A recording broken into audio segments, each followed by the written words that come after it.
जबरी मत किया करिए। मैं ठीक कर दूंगा तुमको। अरे हम भी दिमाग का ना आप मंत्री हो कि इस तरह के शब्द इस्तेमाल किया ये कौन सा तरीका? आप मंत्री हो कि इस तरह के शब्द मत इस्तेमाल किया।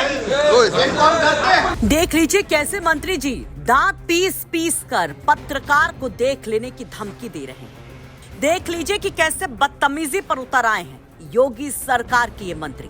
पत्रकार से कह रहे हैं कि दिमाग खराब है, ठीक कर दूंगा। तुम कौन से हो? जबरी मत किया करिए। मैं ठीक कर दूंगा तुमको। अरे हम भी दिमाग का ना आप मंत्री हो कि इस तरह के शब्द इस्तेमाल किया। ये कौन सा तरीका? आप मंत्री हो कि इस तरह के शब्द मत इस्तेमाल किया। तू तड़ाक पर उतरे नेता लड़ पड़ते हैं पत्रकार से, हनक दिखाते हुए पत्रकार से पूछते हैं कि कौन हो तुम। गुस्से में भड़कते मंत्री देख लीजिए कि कैसे अपना आपा खो बैठते हैं। सरेआम कैमरे के सामने ही धमकी देने लगते हैं। तमतमाए जा रहे हैं ये नेता, ये मंत्री। तुम कौन से हो? जबरी मत किया करिए। मैं ठीक कर दूंगा तुमको। अरे हम भी दिमाग का ना आप मंत्री हो कि इस तरह के शब्द इस्तेमाल किया। ये कौन सा तरीका? आप मंत्री हो कि इस तरह के शब्द मत इस्तेमाल किया। अब जरा ये भी जान लीजिए कि क्यों मंत्री इस तरह से बदतमीजी पर उतारू हो गए। दरअसल मंत्री गिरीश यादव को यूपी तक के संवाददाता का सवाल नस्तर की तरह चुभ गया। सवाल था भ्रष्टाचार का। इधर सवाल पूछा जाता है, उधर भ्रष्टाचार को स्वाहा करने का दावा करने वाले बीजेपी के मंत्री तू तड़ाक करने लगते हैं, आंखें दिखाने लगते हैं, दांत पीस पीस कर सुनाने लगते हैं। देखिए इन तस्वीरों में कि कैसे मंत्री गिरीश यादव ऐसे तमतमा रहे हैं कि बस पत्रकार को एक हाथ ही जड़ देंगे।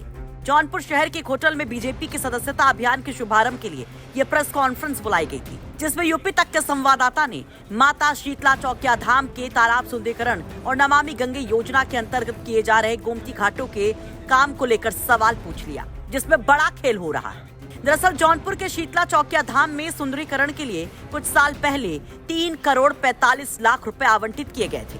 ये पैसे तालाब के सुंदरीकरण और अन्य विकास कार्यों के लिए खर्च किए जाने थे। इस मामले में 60 लाख रुपए अब बचे हुए हैं। काम करने वाली फर्म को ब्लैकलिस्ट भी कर दिया गया है।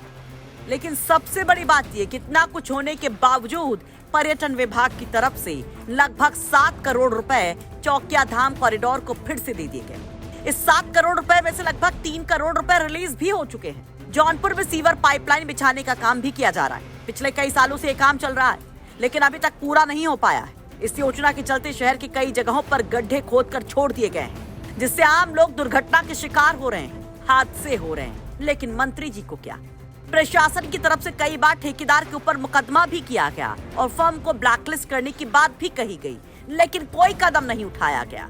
इन्हीं सब मामले में भ्रष्टाचार को लेकर मंत्री गिरीश यादव से जब सवाल पूछा गया प्रेस कॉन्फ्रेंस में, तो सवाल से मंत्री तिलमिला उठे, इतना आग बबूला हो उठे कि पत्रकार को देख लेने की धमकी देने लगे। इस दौरान वहां मौजूद बीजेपी जिला अध्यक्ष भी कहने लगे कि ये प्रेस कॉन्फ्रेंस सदस्यता अभियान के लिए बुलाई गई है, कोई और सवाल कतई न पूछा जाए। जौनपुर नगर में विकास कार्य तमाम सरकार से आप द्वारा प्रयास से हो रहे हैं, चाहे गोमती नदी के फ्रंट पे हो या चौकिया धाम में, क्या है योजना? गोमती नदी तो आप कभी दिखाते नहीं। आप गोमती नदी तो आपने कभी दिखाया नहीं होगा।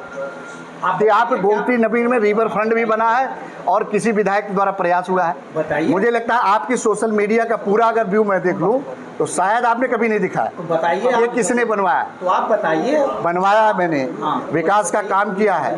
ऐसा सारे सदस्यता विषय पे पत्रकार वार्ता, इसलिए अब ये लोग तो आउट ऑफ ले जा रहे हैं। बाकी दुनिया के तो तमाम विषय हैं। लेकिन सवाल पूछे कब साहब? बड़ी बात यह कि आप मंत्री जी हैं, यहाँ मीडिया के सामने आप आते नहीं, साल भर में एक आध दफा सामना होता है, तो सवाल कब पूछे, कैसे पूछे, और जब पूछे तो ये हाल हो जाता है। तो मंत्री के इस गुस्से पर आप क्या कहेंगे? भ्रष्टाचार के सवाल पर यूं बिफर पड़ना मंत्री का, काम के नाम पे ढेला दिखाई देना, इस पर क्या कहा जाए? अपनी राय कमेंट बॉक्स में जरूर रखिए। आपको बता दें कि इस प्रेस कॉन्फ्रेंस में मंत्री गिरीश यादव के साथ महाराष्ट्र के पूर्व गृह राज्य मंत्री और जौनपुर के लोकसभा प्रत्याशी रहे कृपा शंकर सिंह, जौनपुर के प्रभारी अशोक चौरसिया समेत कई बड़े नेता मौजूद थे। जौनपुर से राजकुमार सिंह के साथ आदित्य भारद्वाज की रिपोर्ट, यूपी तक।